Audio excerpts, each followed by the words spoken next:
ओम शांति।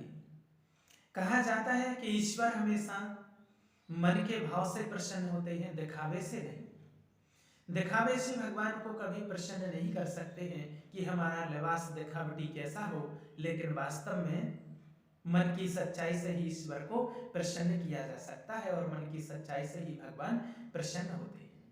तो आइए सुनते हैं एक ऐसी ही बहुत सुंदर छोटी सी कहानी, कैसे भगवान हमारे मन की भासना को भास लेता है और कैसे हमारे मन की भासना से भगवान प्रसन्न होते हैं। हम दिखावे से कभी ईश्वर को प्रसन्न नहीं कर सकते हैं। एक शहर था, एक शहर में एक मकान था। उसी मकान में 2-3 मंजिल मकान था और उसी मकान में नीचे एक संत महात्मा रहते थे जो भगवान का ध्यान करते थे और पाठ पूजा करते थे।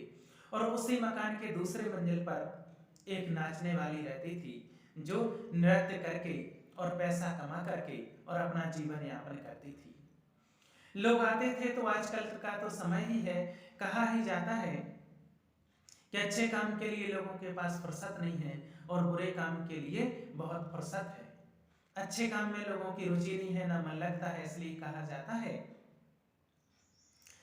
कि दूध दही सब गलियन में के मदरा में के दुकान, साधु संत सब पैदल चले, वेश्याएं चले विमान जे हैं, कलयुग अंत समय के निशान। तो आज लोगों के लिए अच्छे काम के लिए फुर्सत नहीं है, बुरी चीजों के लिए सबके पास टाइम और फुर्सत है। तो वो बेचारे संत महात्मा जो रहते थे, भगवान का ध्यान करते थे, उनके पास बहुत कम लोग आते थे। बहुत कम लोग आते थे क्योंकि आज अच्छे काम में रुचि रखने वाले लोग बहुत कम हैं। और जो आते थे तो थोड़े बहुत पैसे भगवान के ऊपर चढ़ोतरी में दान करते थे, चढ़ाते थे और वापस चले जाते थे। और जो ऊपर नाचने वाली रहती थी उसके यहाँ लाइन लगी रहती थी, उसके यहाँ लाइन लगी रहती थी, लोग बहुत जाते थे और ऊपर जाते थे और उसके यहाँ उसका नृत्य देखते थे और उसको पैसे दे करके और वापस आते थे। ऐसा देख करके और मना नित्य प्रतिदिन वो महात्मा जी परेशान होते थे, रहते थे कि यहाँ तो भगवान कैसा समय आ गया है, हे भगवान, कि आपके दर्शन के लिए कोई नहीं आता है और जो आता है तो थोड़ा बहुत दान देता है और उसके यहाँ लाइन लगी रहती है। वो हमेशा मन में यही सोचते रहते थे। और जो वो नाचने वाली बेचारी स्त्री थी, वो हमेशा सोचती थी कि प्रभु आपने मुझे कैसा जीवन दिया है, कैसा जन्म दिया है, अगर मुझे भी आप ऐसे घर में जन्म देते जो मैं भी आपका ध्यान कर सकती थी और पाठ पूजा कर सकती थी। क्योंकि ये जो महात्मा जी हैं, ये तो आप बहुत सौभाग्यशाली हैं और आपका ध्यान करते हैं, मुझे ऐसा टाइम कहाँ है और मैं आपका ध्यान नहीं कर सकती हूँ, मैं आपकी पाठ पूजा नहीं कर सकती हूँ। हे भगवान, मुझे अगला जन्म ऐसे घर में देना जहाँ मैं आपका ध्यान कर सकूँ, आपकी पूजा अर्चना कर सकूँ। वो ऐसा मन में विचार करती रहती थी। और हमेशा दोनों के अलग अलग काम थे, दोनों एक ही मकान में रहते थे और दोनों का नित्य प्रतिदिन वही कार्य था। ईश्वर की मर्जी, कहते हैं खुदा ना खास्ता एक दिन ऐसा आया, दोनों की एक साथ मौत हो गई। नाचने वाली और वो जो महात्मा जी थे वो भी, दोनों की एक साथ मौत हुई और दोनों पहुंचे यमलोक।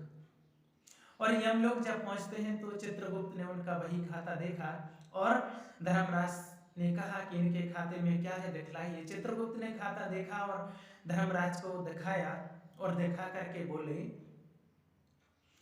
कि किसको नरक में भेजना है और किसको स्वर्ग में भेजना है, बताइए चित्रगुप्त। तो फिर यमराज ने जब उनका खाता देखा, यमलोक में जब वो दोनों पहुंचे तो उन्होंने कहा कि जो नाचने वाली स्त्री है स्वर्ग में जाएगी और जो ये महात्मा है नरक में जाएंगे। तो महात्मा जी को बहुत गुस्सा आया, बहुत गुस्सा आया और वो कहने लगे कि नीचे तो छल होता ही है, लेकिन क्या यहाँ भी छल होता है कि यहाँ भी आपको भी स्त्रियां अच्छे लगने लगी हैं जो आप इनको स्वर्ग में भेजना चाहते हैं कि वहां भी नृत्य करेगी और आप आनंद लेंगे।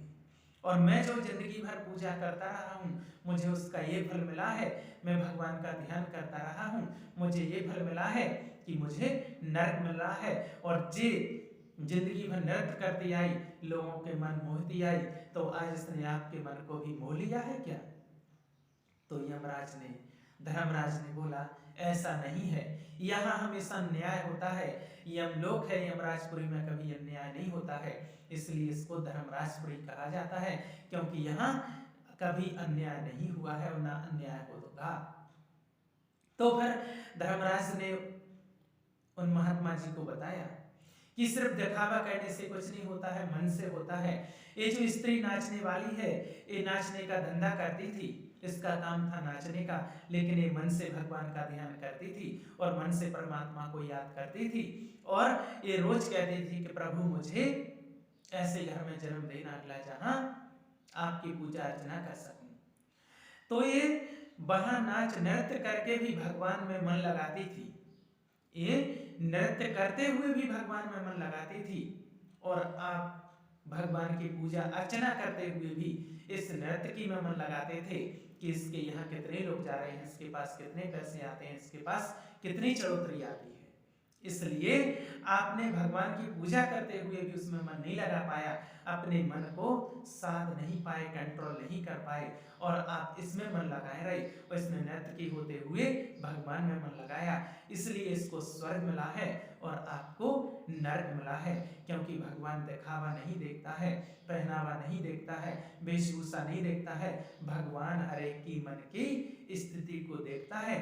इसलिए हम कुछ भी हैं, कैसे भी हैं, कहीं भी रहें, लेकिन भगवान को दिल से और मन से उसका शुक्रिया और उसको याद करते रहें।